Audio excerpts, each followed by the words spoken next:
ખાનગી ટ્રાવેલર્સ અને ડમ્પર વચ્ચે એક અકસ્માતનો મામલો સામે આવ્યો છે, જ્યાં જિલ્લા કલેક્ટર રાજેન્દ્ર કુમાર પટેલે અકસ્માત સ્થળ તેમજ ચોરણિયા પ્રાથમિક શાળાની મુલાકાત લીધી હતી।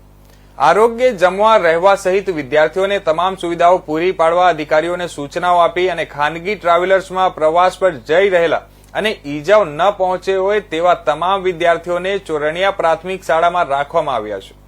ચોરણિયા ગામના પાટિયા પાસે સ્કૂલ પ્રવાસની ખાનગી ટ્રાવેલર્સ અને ડમ્પર વચ્ચે અકસ્માતમાં 9 વિદ્યાર્થીઓ અને 2 શિક્ષકને ઈજાઓ પહોંચી હતી।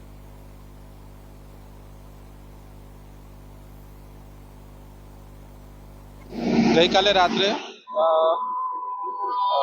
હાઈવે ઉપર જે સંતરામપુરના લીમડી ગામથી જે બાળકો અને શિક્ષકો સાથેની બસ અને ડમ્પર વચ્ચે જે અકસ્માત થયો એના કારણે કુલ 10 વિદ્યાર્થીઓ અને બાળકો અને શિક્ષકોને નાની મોટી ઈજાઓ થઈ હતી, જેમાંથી 6 લોકોને સુરેન્દ્રનગર સીયુસા હોસ્પિટલ ખાતે રિફર કર્યા હતા। તેમને તપાસ કરતા માઇનર ઇન્જરી હોય પ્રાથમિક સારવાર આપી એ લોકોને ત્યાંથી રજા આપેલી છે।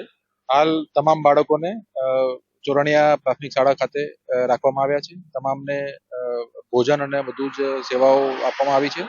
બધાનું હેલ્થ ચેકઅપ ફરીથી કરવામાં આવ્યું છે અને તમામ બાળકો અને શિક્ષકો અત્યારે હાલ સુરક્ષિત છે।